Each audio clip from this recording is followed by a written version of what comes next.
ৰাখিবি পিতৃ মাতৃৰ নাম,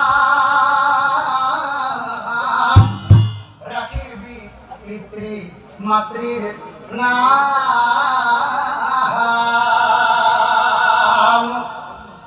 ভোনা ভোনা ভাষা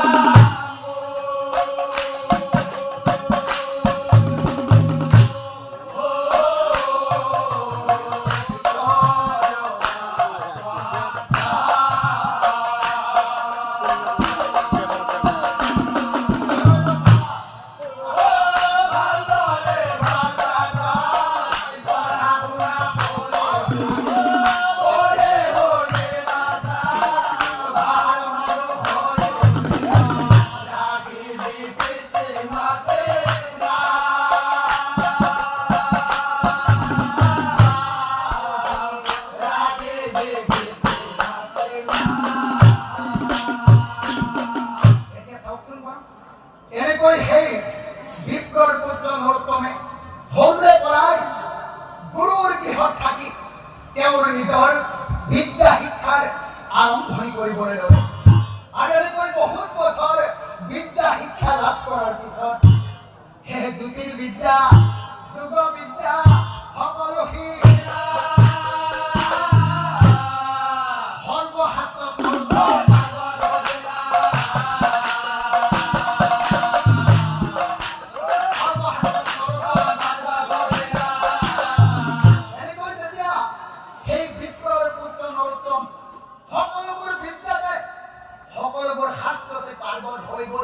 পণ্ডিত হৈ গ'ল।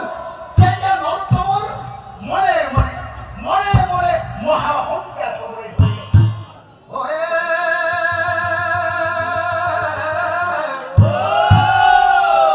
অহংকাৰে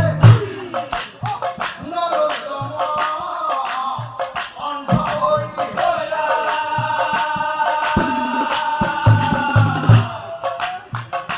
আনফালে শুনক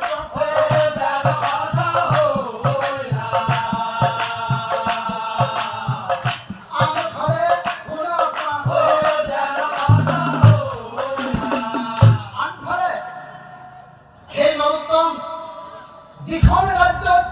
বাস কৰিছিল সেই ৰাজ্যৰ ৰজাই এখন শাস্ত্ৰৰ প্ৰতিযোগিতা পাতিলে আৰু ৰজাই ৰাজ্যৰ সকলোৰে মাজত ঘোষণা কৰি দিলে, যিজনে এই শাস্ত্ৰ প্ৰতিযোগিতাত শ্ৰেষ্ঠ পণ্ডিত হ'ব পাৰিব তেওঁক ৰজাই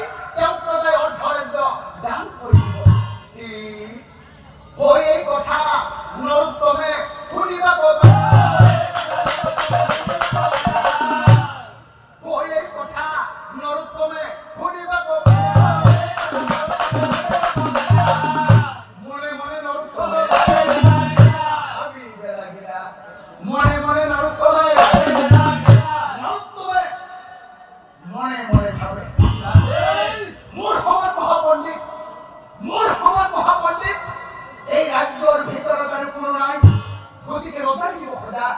ৰজাই দিব খুদা সেই অৰ্থ ৰাজ্যৰ এখন মই পাম। সেই ভাবি ভাবি নৰোত্তমৰ ভাল লাগি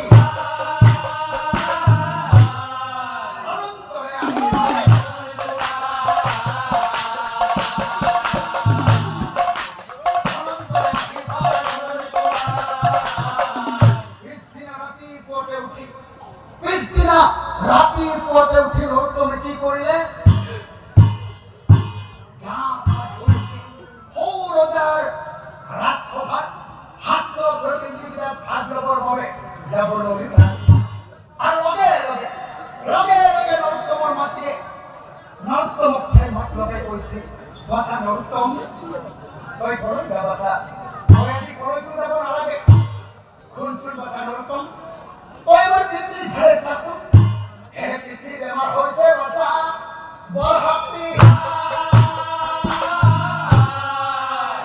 গতিকে তই এটা কাম কৰ,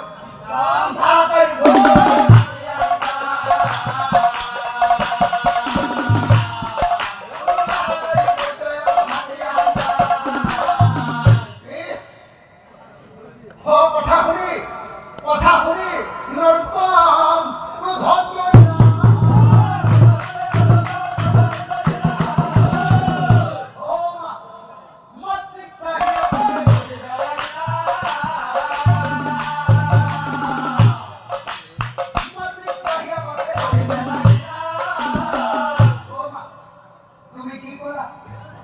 পিতাৰ বেমাৰ হৈছে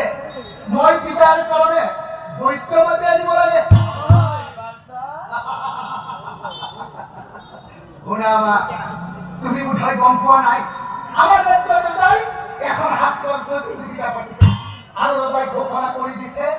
যিজনে এই প্ৰতিযোগিতাত শ্ৰেষ্ঠ পণ্ডিত হ'ব পাৰিব তেওঁক বোলে ৰজাই অৰ্ধ ৰাজ্য দান কৰিব এতিয়া চোৱাচোন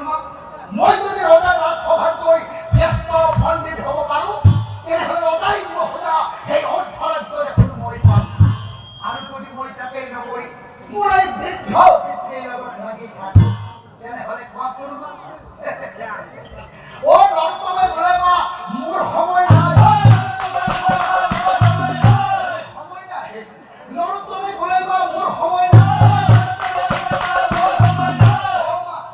তোমালোকে বৈদ্য মাতা বোলে নহয় আৰু কিবা মাতা বৈদ্য মাতা কিবা মাতা মাতি থকা বৈদ্য মাতা কিবা মাতা মাতি থকা আৰু শুনা মা তুমি এবাৰ ভিতৰ ফালে ভালদৰে লক্ষ্য কৰাচোন এবাৰ চোৱাচোন পিতাৰ এখন এতিয়া বুঢ়া হৈছে আৰু কেইদিনমান পিছত আমাৰ পিতা এনে ওপৰলৈ যাব গতিকে লাভ নাই কেইদিনমান পিছত পিতা এনে পিতাৰ লগত মিছামিছি সময় নষ্ট পিতাৰ লগত মিছামিছি সময় নষ্ট গতিকে মা মই আহিম কৰি নৰোত্তম পলাই গুচি গৈ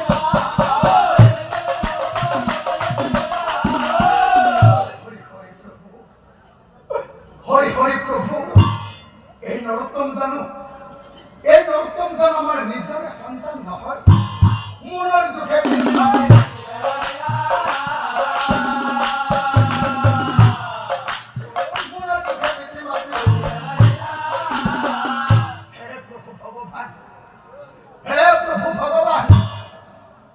এই নৰোত্তম জানো আমাৰ নিজৰে পুত্ৰ নহয় নিজৰে পুত্ৰ হৈ আমি সি আমাৰ লগত ইমান অন্যায় কৰিলে নিজৰে পুত্ৰ হৈ সি আজি আমাক এনে ব্যৱহাৰ কৰিলে হে প্ৰভু